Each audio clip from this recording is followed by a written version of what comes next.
কলকাতা টিভিতে আপনাদের সবাইকে স্বাগত। গত 4 মাসেরও বেশি সময় ধরে টালমাটাল পরিস্থিতি চলছে আমাদের পড়শি দেশ বাংলাদেশে। আমরা দেখেছি 5ই আগস্ট শেখ হাসিনা সরকারের পতন, তারপর থেকে প্রায় প্রতিনিয়ত বাংলাদেশের পরিস্থিতি সম্পর্কে যে খবরাখবর এসে পৌঁছচ্ছে তা আশাব্যঞ্জক নয়। এবং যদি আমরা দেখি মার্কিন প্রেসিডেন্ট নির্বাচনের ফলাফল সামনে আসার পর এবং ডোনাল্ড ট্রাম্প দ্বিতীয়বারের জন্য হোয়াইট হাউসে প্রত্যাবর্তন করার পর ইতিমধ্যেই প্রশ্ন উঠতে শুরু করেছে যে বাংলাদেশের যে জিওপলিটিক্যাল সমীকরণ সেখানে কি কোনো পরিবর্তন হতে চলেছে? কি করবেন মোহাম্মদ ইউনূস? শেখ হাসিনা তার কি দেশে ফেরার রাস্তা সুগম হতে পারে?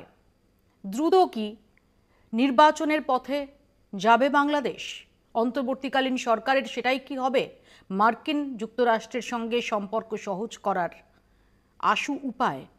এই সমস্ত চর্চা যখন চলছে, আমরা ঠিক 2 সপ্তাহ আগে দেখেছি ছাত্রলীগ, আওয়ামী লীগের যে ছাত্র সংগঠন, যে ছাত্রলীগের জন্ম এমনকি আওয়ামী লীগেরও 1 বছর আগে মুজিবুর রহমানের হাত ধরে ঢাকা বিশ্ববিদ্যালয়ের ফজলুল হক হলে, সেই ছাত্রলীগকে সন্ত্রাসী তকমা দিয়ে 2009-এর যে সন্ত্রাস বিরোধী আইন সেই মোতাবেক ছাত্রলীগকে নিষিদ্ধ ঘোষণা করা হয়েছে। শুরু হয়েছে ব্যাপক ধরপাকড়। ছাত্রলীগের বিরুদ্ধে অত্যন্ত সিরিয়াস কিছু অভিযোগ রয়েছে। ছাত্রলীগের বেশিরভাগ নেতা তারা আত্মগোপন করে রয়েছেন এবং ছাত্রলীগের সভাপতি, নিষিদ্ধ ছাত্রলীগের সভাপতি সাদ্দাম হোসেন গোপন আস্তানা থেকে এই মুহূর্তে আমাদের সঙ্গে সরাসরি রয়েছেন। সাদ্দাম, আপনাকে স্বাগত জানাই কলকাতা টিভিতে। আমরা আপনার লোকেশন সেটা ডিসক্লোজ করছি না, আপনি আমাদের সঙ্গে ভার্চুয়ালি যোগ দিয়েছেন, এর জন্য আপনাকে ধন্যবাদ। সাদ্দাম, 2 সপ্তাহেরও বেশি সময় হয়ে গেল আপনি যে সংগঠনটির একদম প্রধান, যে সংগঠনটিকে আপনি নেতৃত্ব দেন সেটি নিষিদ্ধ এবং নিষিদ্ধ, তার গায়ে সন্ত্রাসী জঙ্গি তকমা রয়েছে। অত্যন্ত সিরিয়াস অভিযোগ, হত্যা, নির্যাতন, গণরুম কেন্দ্রিক নিপীড়ন, হস্টেলে সিট নিয়ে ব্যবসা, টেন্ডারবাজি, যৌন নিপীড়ন, কোনো অভিযোগ বাদ নেই। প্রথম কথা হচ্ছে যে এই অবৈধ, অসাংবিধানিক এবং অগণতান্ত্রিক সরকার যে সিদ্ধান্ত গ্রহণ করেছে সেই সিদ্ধান্তকে আমরা থোড়াই কেয়ার করি। যেই সরকার সংবিধান মানে না, তারা যখন আইনের দোহাই দেয়, এটি আমাদের কাছে হাস্যকর ছাড়া অন্য কোনো কিছুই নয়। এবং আমরা মনে করি যে এটি করার পেছনে তারা যে গণতন্ত্রকে কুক্ষিগত করেছে, বাংলাদেশকে যে প্রতিক্রিয়াশীল ধারায় তারা প্রতিষ্ঠিত করার চেষ্টা করেছে এবং জনগণের ম্যান্ডেটের বাইরে গিয়ে পেছনের দরজা দিয়ে তারা যে ক্ষমতা দখল করেছে, এই ক্ষমতা দখলকে তারা নিরাপদ রাখার জন্য এই ধরনের অনৈতিক এবং বেআইনি সিদ্ধান্ত গ্রহণ করেছে। বাংলাদেশ ছাত্রলীগ, আপনি জানেন যে আমাদের এই দেশের স্বাধীনতা আন্দোলন, এই দেশের প্রগতিশীল আন্দোলন, শিক্ষার্থীদের অধিকার আদায়ের আন্দোলন, গণতন্ত্রের মুক্তির আন্দোলন, প্রত্যেকটি ক্ষেত্রেই বাংলাদেশ ছাত্রলীগ ভূমিকা রেখেছে। কাকে নিষিদ্ধ করবে? আজকে যখন বাংলাদেশের ছেলেমেয়েরা আমার সোনার বাংলা আমি তোমায় ভালোবাসি গাইবে, সেই গানকে জাতীয় সঙ্গীত হিসেবে প্রতিষ্ঠিত করা, যে মানচিত্রে বাংলাদেশের ছেলেমেয়েরা ঘুরে বেড়াবে, তার প্রত্যেকটি ভূখণ্ডই বাংলাদেশ ছাত্রলীগের নেতাকর্মীদের রক্তে রঞ্জিত। গণতান্ত্রিক মুক্তির দাবিতে বাংলাদেশ ছাত্রলীগের নেতাকর্মীরা ভূমিকা রেখেছে এবং এখনো বাংলাদেশ ছাত্রলীগ বাংলাদেশের বৃহত্তম ছাত্র সংগঠন, শিক্ষার্থীদের কাছে গ্রহণযোগ্য, প্রত্যাশিত ছাত্র সংগঠন। সেই জায়গায় আমরা মনে করি যে আজকে 5 আগস্ট পরবর্তী প্রেক্ষাপটে আজকে এই ইউনূস সরকার যে সিদ্ধান্ত গ্রহণ করেছে, এটি গণতন্ত্রের সঙ্গে তামাশা, এটি আইনের সঙ্গে প্রহসন এবং এটি সংবিধানকে সম্পূর্ণভাবে ছিন্ন বিচ্ছিন্ন করে দেওয়ার একটি কৌশল বলে আমরা মনে করি। কারণ আমার এখানে প্রশ্ন যে আমরা যদি দেখি যে ছাত্রলীগ, আপনিও যেরকমটা বললেন যে বাংলাদেশে ভাষা আন্দোলন থেকে শুরু করে মুক্তিযুদ্ধে যে ছাত্রলীগের অবদান অনস্বীকার্য, কিন্তু বাংলাদেশে স্বাধীনতা পরবর্তী সময়ে, বিশেষ করে গত 1.5 দশকে যখন আওয়ামী লীগ ক্ষমতায়, সেই সময় দাঁড়িয়ে অভিযোগ যে আওয়ামী লীগের কার্যত লেঠেল বাহিনী হিসেবে বিভিন্ন ক্যাম্পাসেই ছাত্রলীগ কাজ করেছে। তাদের যে আদর্শের জায়গা, যেটাকে আপনারা মুজিববাদ বলেন, সেখান থেকে যে বাস্তবতা সেটা অনেক ভিন্ন। না, আমি সেটি মনে করি না। একটি হচ্ছে যে একটি এই যে ভাষ্যটি আপনি দিচ্ছেন এটি ইউনূস সরকারের ভাষ্য। তারা আজকে এই ধরনের প্রোপাগান্ডা প্রতিষ্ঠিত করার চেষ্টা করছে। বাংলাদেশ আওয়ামী লীগ অত্যন্ত আধুনিক গণতন্ত্রময় একটি রাজনৈতিক দল, এবং ছাত্র সংগঠনগুলোর সঙ্গে ছাত্র সংগঠনগুলোর জন্য সক্রিয়তা থাকে, স্বাধীনতা থাকে, ছাত্র ছাত্রীদের অধিকারের মধ্যে নিয়ে কাজ করবে, সে ব্যাপারেই বাংলাদেশ আওয়ামী লীগের নির্দেশনা থাকে। এবং বাংলাদেশ আওয়ামী লীগের সঙ্গে ছাত্রলীগের যতটা না সাংগঠনিক সম্পর্ক, তার চেয়ে সম্পর্কটি অনেক বেশি আদর্শিক। এবং গত ১.৫ দশক ধরেই বাংলাদেশ ছাত্রলীগ যে ধরনের কর্মকাণ্ড পরিচালনা করছে, সেটি এর আগে বাংলাদেশের ক্যাম্পাসগুলো যেটি ছিল, শিক্ষাঙ্গন যতটা ছিল, রণাঙ্গন অনেক বেশি ছিল। শিক্ষা প্রতিষ্ঠানগুলোতে সেশন জট ছিল, ফুল ফুটুক আর নাই ফুটুক বিশ্ববিদ্যালয়ে বোমা ফুটবেই, এই ছিল বাংলাদেশের বিশ্ববিদ্যালয়গুলোর বাস্তবতা। দেশরত্ন শেখ হাসিনার সুচিন্তিত পদক্ষেপ এবং ছাত্রলীগের ইতিবাচক রাজনীতির কারণেই বাংলাদেশের বিশ্ববিদ্যালয়গুলোতে কিন্তু বিশেষ করে সামরিক স্বৈর শাসনের সময়ে যে ধরনের রাজনৈতিক কালচার প্রতিষ্ঠিত হয়েছে, সেখান থেকে বাংলাদেশ ছাত্রলীগ বের হয়ে এসেছে, সেশন জট মুক্ত, সন্ত্রাস মুক্ত শিক্ষাঙ্গন তারা প্রতিষ্ঠিত করেছে। এবং শুধু আমাদের সাংগঠনিক সক্ষমতা নয়, আমাদের সর্বশেষ ঢাকা বিশ্ববিদ্যালয় কেন্দ্রীয় ছাত্র সংসদ নির্বাচনেও 25টি পদের মধ্যে 23টি পদে বিজয়ী হয়েছে বাংলাদেশ ছাত্রলীগের নেতাকর্মীরা। এটি প্রমাণ করে আমরা শিক্ষার্থীদের ম্যান্ডেট প্রাপ্ত ছাত্র সংগঠন। এবং এই সাম্প্রতিক সময় যে কোটা সংস্কার আন্দোলন, যে কোটা সংস্কার আন্দোলনে বাংলাদেশ ছাত্রলীগ দায়িত্বশীল ভূমিকা পালন করার চেষ্টা করেছে। বাংলাদেশ ছাত্রলীগ কোটা সংস্কার যেন একটি যৌক্তিক সমাধান হয়, অন্তর্ভুক্তিমূলক সমাধান হয়, সেই লক্ষ্যে সরকারের সংশ্লিষ্ট সকল পক্ষের সঙ্গে কথা বলেছে, আইনগত পদক্ষেপ গ্রহণ করেছে।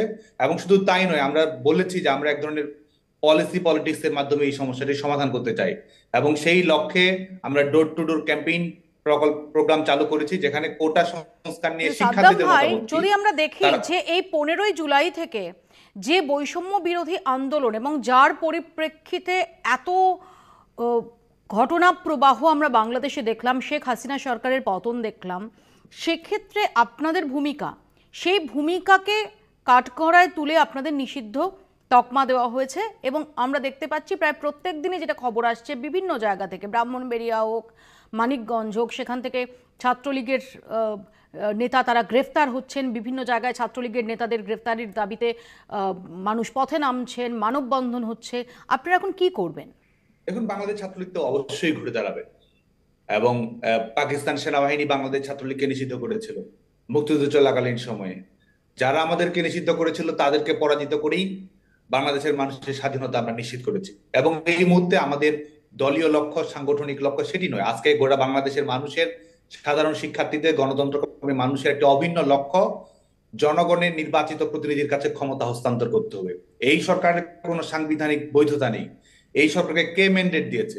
এটি কি জনগণের কাছ থেকে কোনো রায় পেয়েছে, নাকি সাংবিধানিক ধারাবাহিকতা নিয়ে তারা ক্ষমতা এসেছে? কোনো কিছুই এটি নয়। যে কারণে আজকে আমরা মনে করি যে বাংলাদেশের যে প্রেক্ষাপট, এটি শুধুমাত্র ছাত্র আন্দোলনের প্রেক্ষাপটে আর সীমাবদ্ধ নেই। আমাদের কুক্ষিগত গণতন্ত্রকে মুক্ত করতে হবে, জনগণের নির্বাচিত প্রতিনিধির কাছে ক্ষমতা হস্তান্তর করতে হবে, সাংবিধানিক ধারাবাহিকতা রক্ষা করতে হবে। সেই লক্ষ্যেই বাংলাদেশ ছাত্রলীগ আগামী দিনের সংগ্রাম বেগবান করবে। এবং আমরা দৃঢ়তার সঙ্গে বিশ্বাস করি বাংলাদেশের মানুষ, বিশেষ করে গণতন্ত্রের মানুষ কন্যা দেশরত্ন শেখ হাসিনার প্রতি বাংলাদেশের মানুষের যে অপরিমেয় ভালোবাসা রয়েছে, দেশরত্ন শেখ হাসিনার লড়াই সংগ্রামের মধ্যে যেভাবে একটি দেশের জীবন কাঠি জেগে ওঠে, এবং গণতন্ত্রের প্রতি বাংলাদেশের মানুষের যে প্রগাঢ় ভালোবাসা রয়েছে, সেটির বহিঃপ্রকাশ হিসেবে খুব দ্রুতই আমরা দৃঢ়তার সঙ্গে বিশ্বাস করি যে এই অগণতান্ত্রিক, অসাংবিধানিক সরকারের পতন সুনিশ্চিত হবে।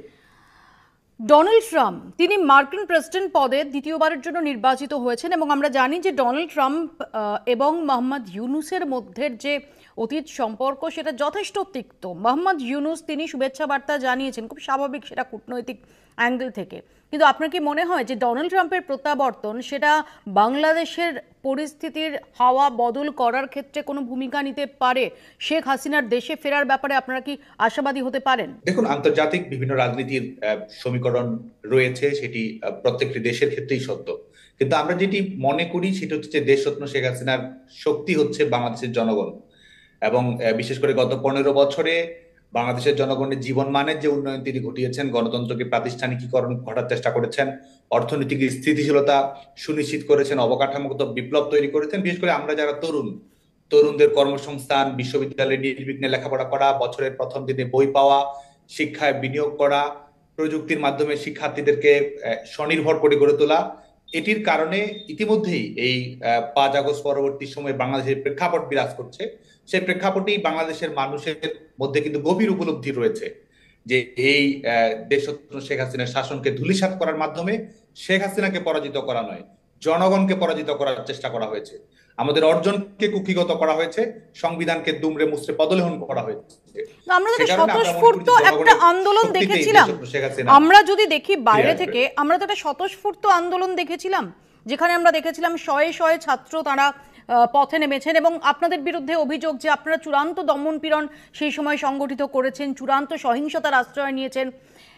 এখন বাংলাদেশের কি পরিস্থিতি, বাংলাদেশের পরিস্থিতি আদতে কি রকম? দেখুন, সহিংসতার আশ্রয় কারা নিয়েছে আহ, সেটি কিন্তু ইতিমধ্যেই প্রমাণিত। আপনারা জানেন যে আহ, সরকার ইতিমধ্যে ইন্ডেমনিটি দিয়েছে। আমাদের জাতির পিতা বঙ্গবন্ধু শেখ মুজিবুর রহমান হত্যাকাণ্ডের পরে সে সময় সামরিক স্বৈর শাসকরা যেমন দায় মুক্তি দিয়েছিল যে যারা হত্যাকারী তাদেরকে কোনো আইনের আওতায় নিয়ে আসা যাবে না, আজকে কিন্তু এই সরকার ইন্ডেমনিটি দিয়েছে যে আন্দোলন চলাকালীন সময়ে যারা সম্পৃক্ত হয়েছে, বিভিন্ন ধরনের বেআইনি কর্মকাণ্ডে সম্পৃক্ত হয়েছে, এই সরকার অফিসিয়ালি প্রজ্ঞাপন দিয়েছে তাদেরকে কোনো ধরনের আইনের আওতায় নিয়ে আসা যাবে না। তো কারা এই হত্যাকাণ্ডের সঙ্গে সম্পৃক্ত, সহিংসতার সঙ্গে সম্পৃক্ত, এটি কিন্তু সুস্পষ্ট হয়ে প্রমাণিত। এবং শুধুমাত্র যে গণহত্যার তকমা দেওয়া হচ্ছে, গণহত্যার সংজ্ঞা কি এই সরকারকে ভুলে গেছে। আজকে আমাদের রোম স্ট্যাটিউট থেকে যদি আমরা দেখি যে আজকে এই বিশেষ করে 5 আগস্টের আগে কিংবা 15 আগস্ট পর্যন্ত সময়ে আপনি দেখবেন যে শুধুমাত্র একটি রাজনৈতিক দলের সদস্য, একটি পলিটিক্যাল গ্রুপের সদস্য হওয়ার কারণে আওয়ামী লীগ, ছাত্রলীগ, অন্যান্য সহযোগী সংগঠনের নেতৃবৃন্দ কিংবা মুক্তিযুদ্ধের চেতনায় বিশ্বাস করার কারণে, অসাম্প্রদায়িকতা, ধর্মনিরপেক্ষতা বিশ্বাস করার কারণে তাদের উপর আক্রমণ করা হয়েছে। একটি পলিটিক্যাল গ্রুপ হওয়ার কারণে তাদের উপর হত্যাযজ্ঞ পরিচালনা করা হয়েছে। আইন শৃঙ্খলা রক্ষাকারী বাহিনীর সদস্যদেরকে শয়ে শয়ে হত্যা করা হয়েছে। তো যারা গণহত্যা করে, যাদের হাতে রক্তের দাগ লেগে রয়েছে, তারাই ক্ষমতায় রয়েছে। আর কোটা সংস্কার আন্দোলনের বিষয়ে আমরা একটা বিষয় মনে করিয়ে দিতে চাই যে আপনি জানেন যে এটি এমন একটি আন্দোলন ছিল যে আন্দোলনে সবারই সমর্থন ছিল, বাংলাদেশ ছাত্রলীগের সমর্থন ছিল।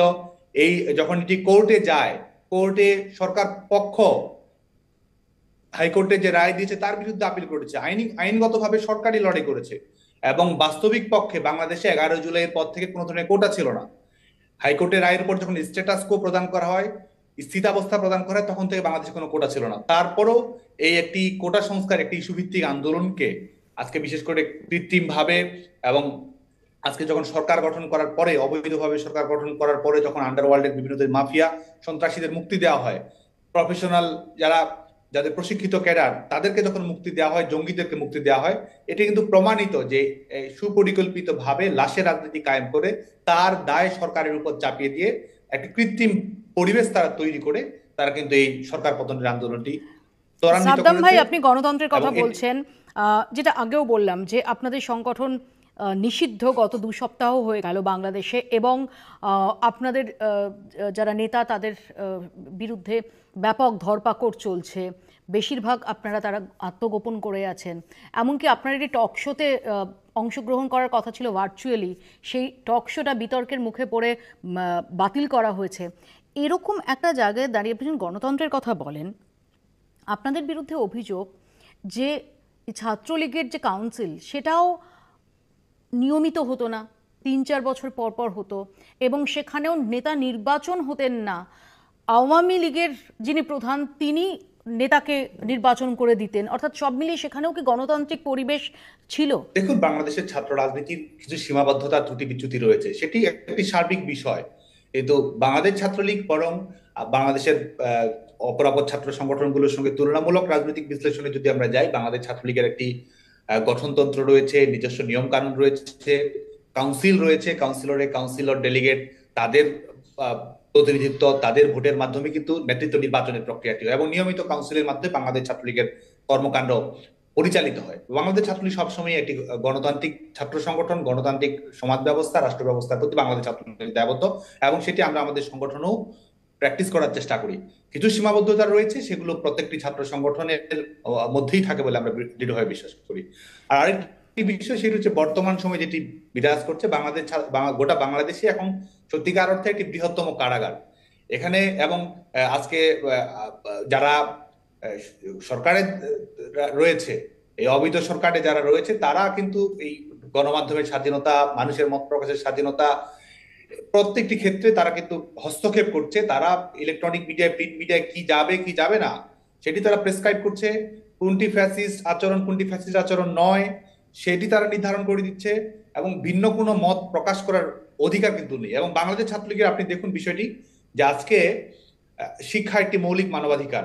সেই আজকে বাংলাদেশের প্রত্যেকটি শিক্ষা প্রতিষ্ঠানে আজকে ছাত্রলীগের যারা নেতা কর্মী, একটি সংগঠনে তারা কর্মী, তারা মুক্তিযুদ্ধকে ভালোবাসে, দেশরত্ন শেখ হাসিনাকে ভালোবাসে, বঙ্গবন্ধুর আদর্শে বিশ্বাস করে, একটি গণতান্ত্রিক ধর্মনিরপেক্ষ বৈষম্যহীন একটি বাংলাদেশের বিনির্মাণের যেন স্বপ্ন দেখে। শুধুমাত্র এই বিশ্বাসের কারণে তারা আজকে ক্লাসে যেতে পারছে না, পরীক্ষা দিতে পারছে না।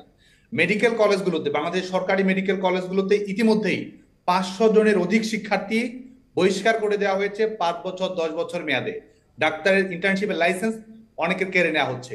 ঢাকা বিশ্ববিদ্যালয়ে যদি দেখেন, সেখানে আমাদের 1000-এর মতো শিক্ষার্থী পরীক্ষায় অংশগ্রহণ করতে পারেনি, এবং ক্লাস পরীক্ষার বাইরে রয়েছে আরো 2000-এর অধিক শিক্ষার্থী। গোটা কিন্তু সাদ্দাম ভাই, বাংলাদেশে 1 আপনাদের লক্ষের অধিক বিরুদ্ধে শিক্ষার্থী। আমরা যদি একদম সাম্প্রতিক অতীতের কয়েকটা ইনসিডেন্টের কথা যদি বলি, আবরার ফাহাদ হত্যাকাণ্ড, নাহিদ হোসেন হত্যাকাণ্ড, এমনকি অতি সম্প্রতি বাংলাদেশে শেখ হাসিনা সরকারের পতনের পর ঢাকা বিশ্ববিদ্যালয়ে মোবাইল চুরির অভিযোগে গণপিটুনি দিয়ে যাকে মারা হয়েছে, সেখানেও সেই ঘটনায় জড়িত অভিযোগে ছাত্রলীগের সদস্য গ্রেফতার হয়েছে।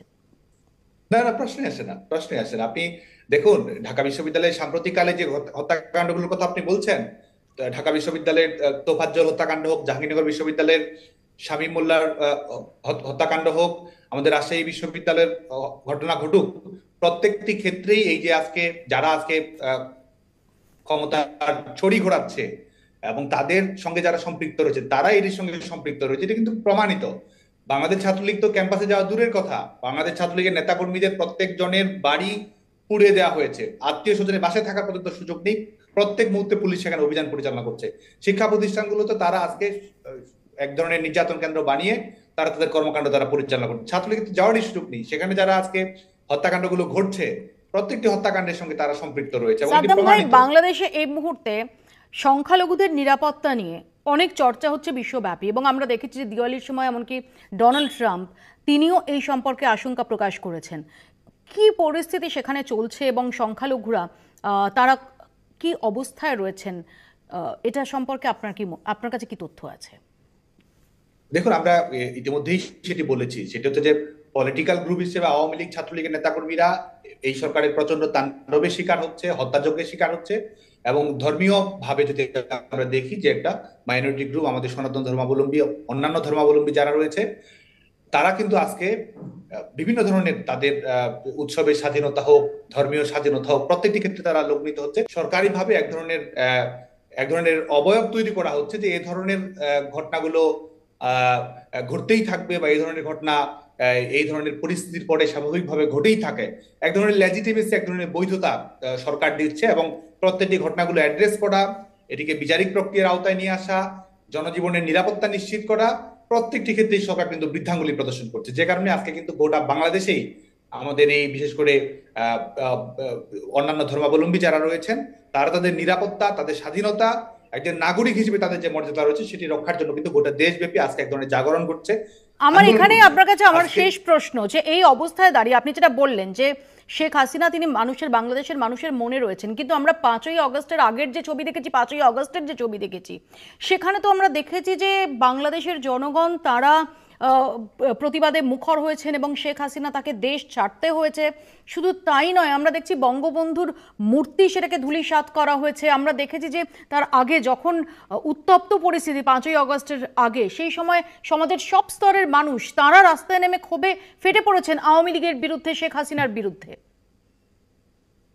দেখুন, 5 আগস্ট পরবর্তী সময় শুধু নয়, এর সময় থেকে কিন্তু সহিংসতা রাজনীতি, হত্যা রাজনীতি বাংলাদেশে চাপিয়ে দেওয়ার প্রবণতা হয়েছে, এবং সেটির প্রদর্শনী আমরা দেখেছি। এবং আপনি যেটি বললেন, বঙ্গবন্ধু শেখ মুজিবুর রহমানের ভাস্কর্য, আমাদের ঐতিহাসিক ধানমন্ডি 32 নম্বরকে ধ্বংসযজ্ঞে পরিণত করা, গোটা দেশব্যাপী শুধু বঙ্গবন্ধু শেখ মুজিবুর রহমানের স্মৃতির সঙ্গে জড়িত, কিংবা শুধুমাত্র তাই নয়, স্বকীয়তা প্রদর্শন করে, স্বাধীনতা প্রদর্শন করে, বাঙালি জাতীয়তাবাদের কথা বলে, প্রত্যেকটি যেসব আইকন রয়েছে, প্রত্যেকটি যেসব নমুনা রয়েছে, সবকিছুর উপরে কিন্তু আক্রমণ পরিচালনা করা হয়েছে।